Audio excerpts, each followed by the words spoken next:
Could early humans have hunted mammoths to extinction?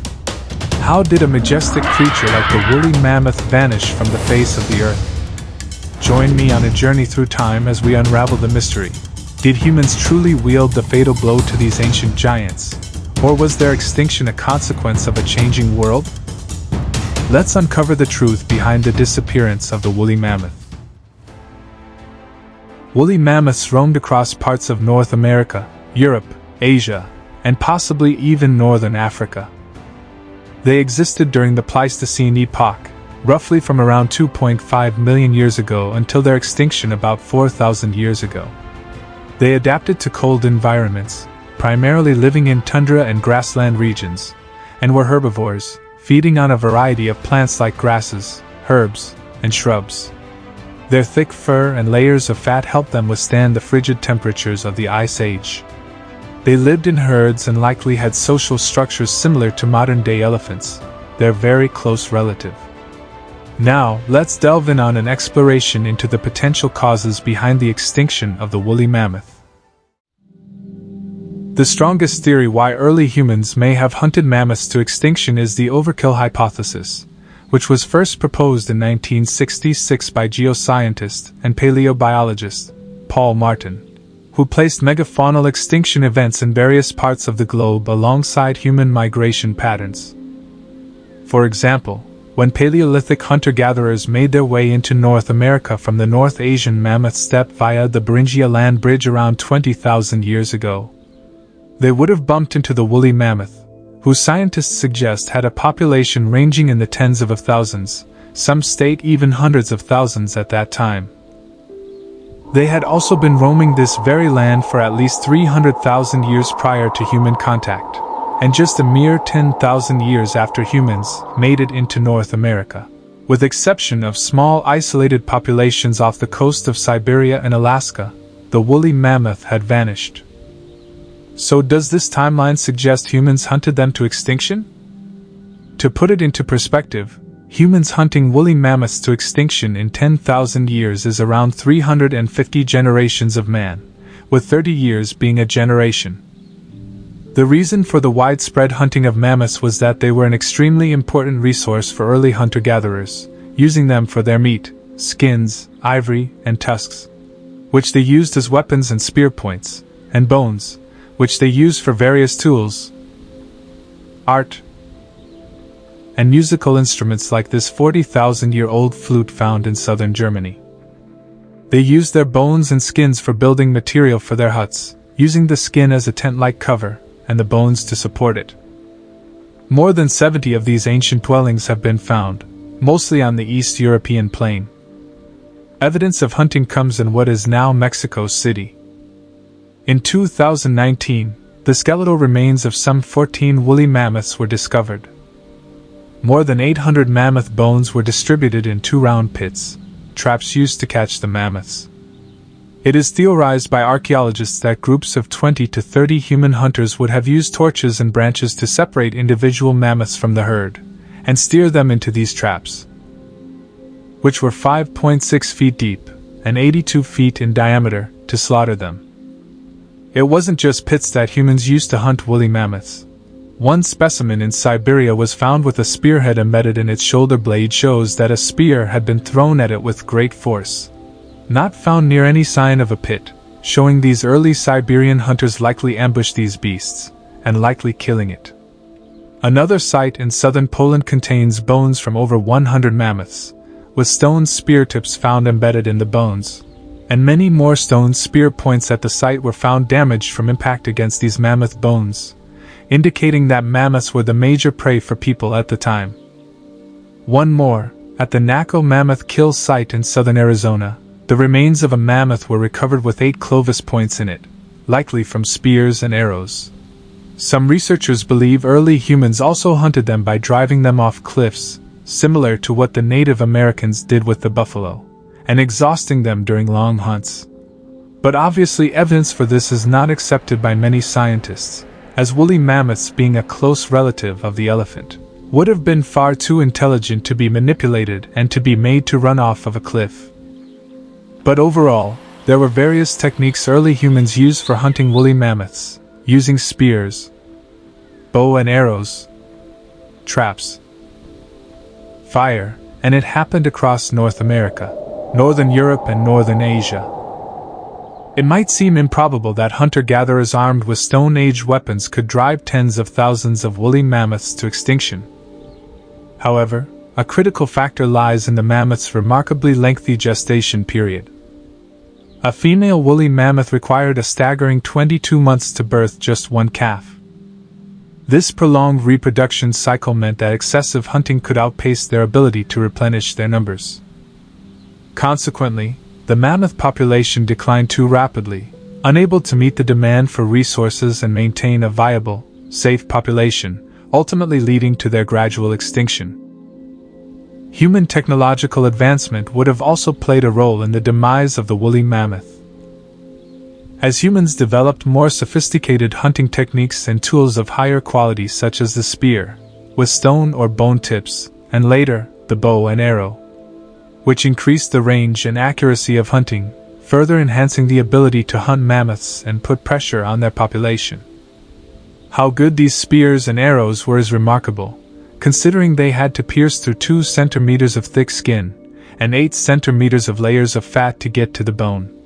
And there is evidence of these tips lodged in mammoth bones, like this mammoth rib bone found in Krakow in 2002, with a fragment of a flint arrowhead stuck in it.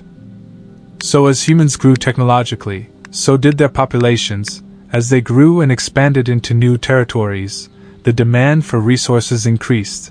This led to intensified hunting of the mammoth, for much needed food, shelter, and weapons to meet the need of their growing population that the giant woolly mammoth provided. The last factor could be to do with early humans not having the knowledge or understanding of sustainable hunting practices that we have today. They lacked the awareness of the long-term consequences of overhunting and the importance of preserving species and ecosystems. This lack of sustainable practices, coupled with the high demand for mammoth resources, contributed to the overexploitation and eventual extinction of woolly mammoths. All of the evidence here suggests that a combination of overkill, hunting strategies, technological advancements, resource utilization, human population growth, and unsustainable practices led to the overhunting and extinction of the once formidable woolly mammoth. Humans have been arguing for over 100 years about why woolly mammoths went extinct. Now, after a 10-year project led by Professor Eske Willerslev of the University of Cambridge and Copenhagen, may have answered the hotly debated question about why mammoths went extinct. Geneticists analyzed ancient environmental DNA and proved it was because when the icebergs melted, it became far too wet for the giant animals to survive because their food source, vegetation, was practically wiped out. The team used DNA shotgun sequencing to analyze environmental plant and animal remains, including urine, feces, and skin cells, taken from soil samples painstakingly collected over a period of 20 years from sites in the Arctic where mammoth remains were found. Scientists state that it was not just the climate changing that was the problem, but the speed of it. Scientists estimate that glaciers lost more than half of their extent over 1,000 years, and sea levels in some places had risen by as much as 10 meters, and this was the final nail in the coffin for the woolly mammoth. They were not able to adapt quickly enough when the landscape dramatically transformed and their food became scarce. As the climate warmed up, trees and wetland plants took over and replaced the mammoth's grassland habitats, leading to their extinction. One theory to argue against the overkill hypothesis is a theory called the optimal foraging theory, which suggests that the total energy expended in mammoth hunting exceeded the proposed net caloric return rate for consumption of a mammoth, suggesting that a variety of factors, and not human hunting alone, ultimately led to the woolly mammoth's extinction. An analysis of optimal foraging theory predicts a generalized foraging strategy for the Paleolithic hunter-gatherers, as opposed to large game specialization or a reliance on large game as a primary food source, discounting the plausibility of the overkill hypothesis.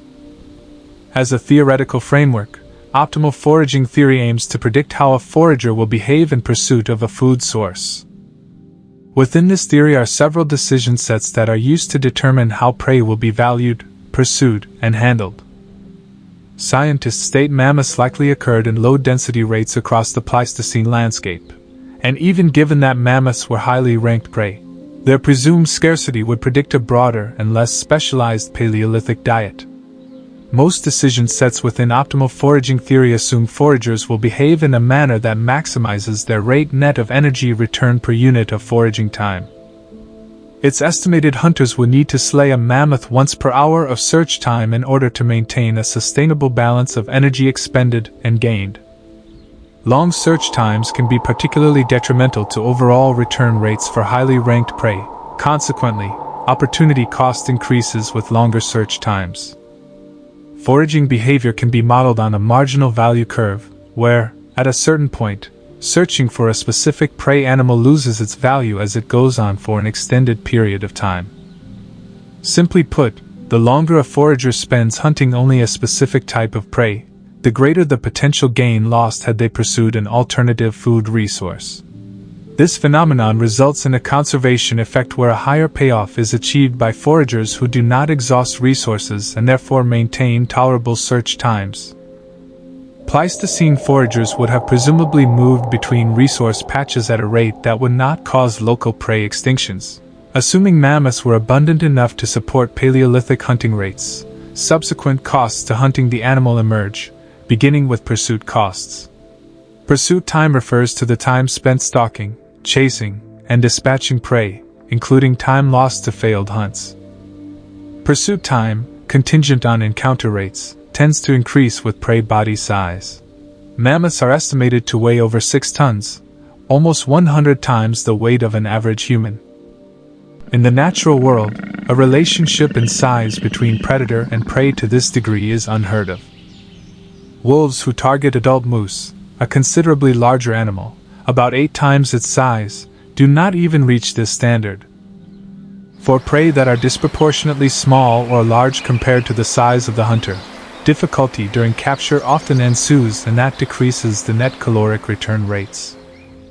The aforementioned failed hunt, a key element of pursuit costs, occurs when prey is pursued but hunters are unable to successfully capture or kill the animal. Today's African elephants are known to have thick skin that allows the animal to persevere through multiple attacks and escape when hunted. The thick fur coat once adorned by mammoths provides further evidence of these animals' naturally occurring protection. Modern ethnographic accounts of pursuit times associated with large game document low success rates. This phenomenon is observable across continents from the indigenous Martu people of Australia to the Hadza hunter-gatherers that are native to Tanzania. The latter group suffers a 97% failure rate for any individual on any given day pursuing an African elephant. Any foraging groups sensitive to these risks are more likely to adopt a wider breadth of diet.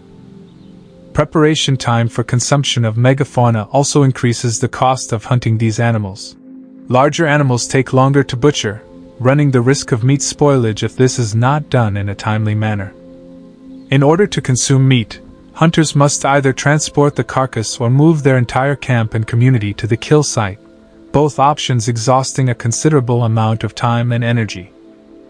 Ethnographic accounts of elephant hunts establish an average of 40 to 52 men required to carry flesh and bones, or around half that number to transport dried meat back to camp. Total handling time for an animal the size of a mammoth has been estimated to range between 75 to 187 hours, an extremely taxing time frame. Depending on their fat content, it is granted that a 105 to 175 hour window of processing time where post-encounter return rates justify megafaunal specialization.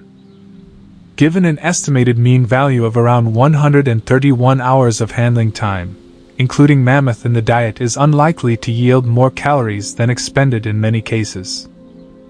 To compensate for these restraints, paleo hunters may have exploited only a partial amount of a carcass once killed. While cutting processing costs, this practice nonetheless results in waste. Partial utilization of a kill reflects a drop in overall return rates and kilocalories per unit of pursuit and processing times. Thus, the processing costs of procuring a mammoth were likely not worth the effort compared to the amount of meat possibly obtained by exploiting certain mid-sized game, such as bovids and deer. hunting megafauna like elephants is rare among present-day African hunter-gatherer tribes. Although Paleolithic people were known to hunt mammoths, through the lens of optimal foraging theory, the proposed search and handling times for procuring megafauna does not support a specialized diet. It is considered efficient within the diet breadth model to include prey in the diet only if it produces overall return rates higher than the amount of energy expended obtaining the kill. The proposed search and handling times associated with procuring a mammoth decrease overall return rates to an unsustainable amount, with humans expending a greater amount of energy than gained by exploiting megafauna. When assessing the roles of both climate change and human overkill in the mammoth's extinction, it is likely that the late Pleistocene climate exacerbated the effects of Paleolithic hunting practices in a deadly fashion. Another reason why humans were not to blame for the extinction of the woolly mammoth would be to compare population sizes during that era. During the late Pleistocene era, when woolly mammoths existed, human populations were relatively small and widely dispersed. Estimates suggest that the human population at that time was in the range of thousands to tens of thousands globally, including humans that would have lived outside of mammoth-populated regions.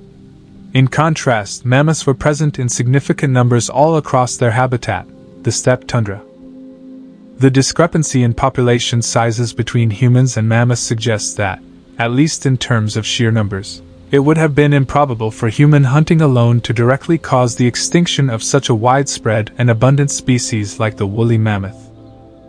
An additional counter-argument would also be what is called archeological bias, which is the tendency or preference within archaeological research to focus on certain types of findings while potentially overlooking or underrepresenting others. In the context of the extinction of woolly mammoths, this bias may influence the interpretation of archaeological sites and findings. When considering large megafauna like mammoths, their remains stand out due to their size and significance. Consequently, these findings often receive more attention, visibility, and research interest compared to smaller or less visually striking remains of other animals hunted by early humans, such as bison, buffalo, antelope, and deer. This bias can lead to an overemphasis on mammoth-related discoveries in scholarly discussions and publications, potentially overshadowing evidence of the broader range of prey species that might have been hunted by early humans.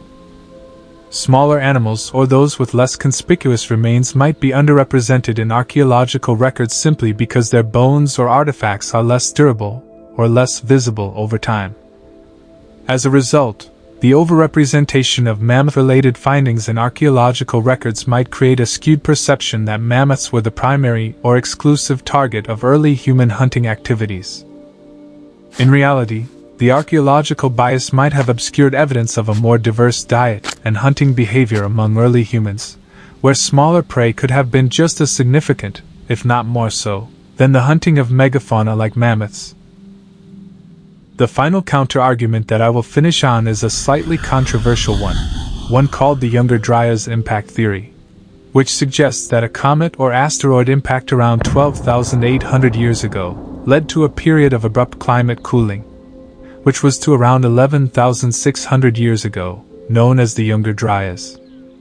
This event potentially caused irreversible damage to the mammoth population from both the abrupt cooling period after the impact and the initial impact itself from the comet, which evidence may lie in what maybe happened to a mammoth scientist named Berezovka, a frozen mammoth found in the permafrost of Siberia sitting on its haunches, with both hip bones broken, indicating that the animal must have been thrown back violently by the impact. In addition to the immediate impact, the abrupt cooling period following would have also caused significant damage to mammoth populations, if not more, which appeared to primarily affect the northern hemisphere, where megafauna were most affected. This environmental shift likely led to widespread ecological disruptions, like the spread of wildfires, changes in vegetation, and disruptions to ecosystems, which would have certainly contributed to the decline of the woolly mammoths, and probably all living things that were in its wake, including even humans. So this is probably the weakest of the counter-arguments, but while the Younger Dryas event, which is controversial in itself, may have likely had ecological repercussions, including shifts in climate and habitats. Its direct role in the extinction of woolly mammoths remains one of controversy. In concluding this exploration, the demise of the woolly mammoth seems to have been influenced by various factors. While human hunting might have contributed to their decline, it's unlikely to have been the sole cause of their extinction. Other significant factors such as climate change, habitat alteration, and ecosystem disruptions likely played pivotal roles in the extinction of these creatures. Therefore, while humans may have had an impact, the complete extinction of the woolly mammoth was probably due to a combination of multiple factors rather than solely human activities. But maybe you disagree, and maybe you have other theories I didn't mention in this video on why humans did or did not cause the extinction of the woolly mammoth. If so, please let me know in the comments below. Thanks for watching.